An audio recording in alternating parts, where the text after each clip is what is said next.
Nous sommes à Dortan, un village situé à quelques kilomètres d'Oyonnax, un village au destin tragique. Pendant la Seconde Guerre mondiale, les nazis fusillèrent et violèrent une partie de la population.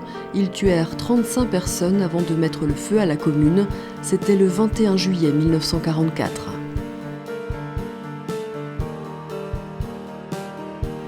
Marcel Simot, alias Christian de son nom de guerre, est l'un des rares témoins de ce drame.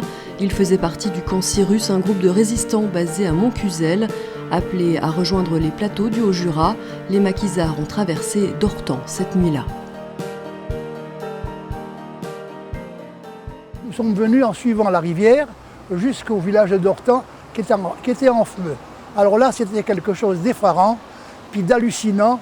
Au point de vue bruit, les explosions qu'on entendait, des bouteilles de vernis, des bonbons de vernis qui explosaient, les maisons, les bouteilles de gaz qui explosaient.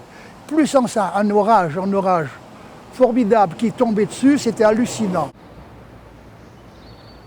Nous allons nous rendre vers la cloche de l'église qui a été incendiée, après avoir assassiné, parce que j'ai dit assassiné, le pauvre curé, la cloche qui a littéralement fondu.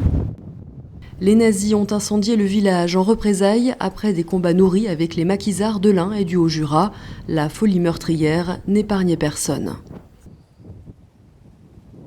J'ai beaucoup de respect pour lui parce que vraiment, mort dans des conditions pareilles, assassiné dans des conditions pareilles. Qu'est-ce qui s'est passé en fait? Il s'est passé qu'il se vengeait sur tout ce qu'il trouvait, quoi.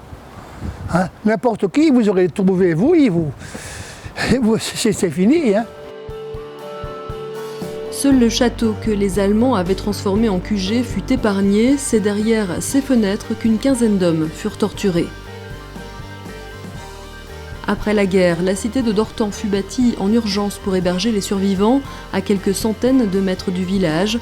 Aujourd'hui, Dortan s'est reconstruit dans la mémoire de cette tragédie. L'histoire du Haut-Bugey est très fortement liée à celle des maquis. Pour la découvrir, rendez-vous au musée d'histoire de la résistance et de la déportation de Nantua. Vous obtiendrez également des informations utiles à l'office de tourisme d'Oyonnax.